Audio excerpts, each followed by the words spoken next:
நாகேந்திர சார்பாக யோகா குடும்பத்துல ஒரு சிற விளையாட்டுங்க. எந்த விளையாட்டு விளையாண்டாலும் ஞாபகம் வச்சுங்க, அதுக்கு என்னங்க மூலதானம் தேவை? காத்து தேவைங்க. காத்துனா எங்கேருந்து கிடைக்கும்? நம்ம உடல்ல இருந்து ஏற்படுத்தலாங்க. நம்மளை சுற்றிலும் இயற்கை காத்து நம்மள இருக்கு. அதை மையமா வச்சு வெப்பவாதம் இப்போது புதிய நோய் ஒன்று உருவாக்கிட்டு இருக்கு.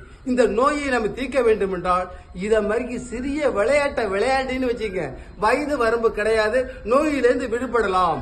இப்ப 2 பேர் நண்பர்களுக்கு ஒரு பலூனை கொடுக்குறேன். இந்த பலூனை ஊதி அந்த சில நிமிடங்களில், அந்த பலூனை ஊதி நிமிடங்களில் இந்த இருக்கிற கப்பை இந்த காத்துனால தள்ளி விடணும். நீங்க வாயால தள்ளினா ஈஸியா தள்ளி விடுவீங்க. இதுல காத்தை உருவாக்கணும். உருவாக்கி இதை தள்ளிவிடுதான் இதோட போட்டி. போட்டிக்கு 2 பேரும் தயாராகிட்டாங்க. 2 பேரும் சாதாரண நபர் கிடையாது. ஆமா ஆமா, அவ்வளவு ரொம்ப அது திறமையை சொல்ல நேரம் பார்த்தாது. அடுத்தடுத்த வீடியோல பார்ப்போம். பயிற்சியை தொடருங்க. இப்ப நண்பா இதை புரிய பலூனை பார்த்தாலே அதுலேயே இதே மாதிரி வடிவம் இருக்குது. பயிற்சியை தொடருங்க.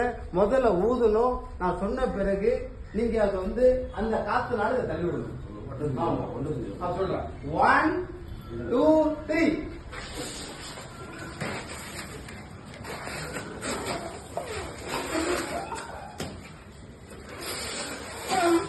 ரெடி. சரியான போட்டி, சரியான போட்டி. அவசரப்படாதீங்க. ஏன்னா அவசரம் வேண்டாம். இதுல வெற்றி தோல்விங்கிறது இதுல ஏற்படுவது பெரிய விஷயம் அல்ல.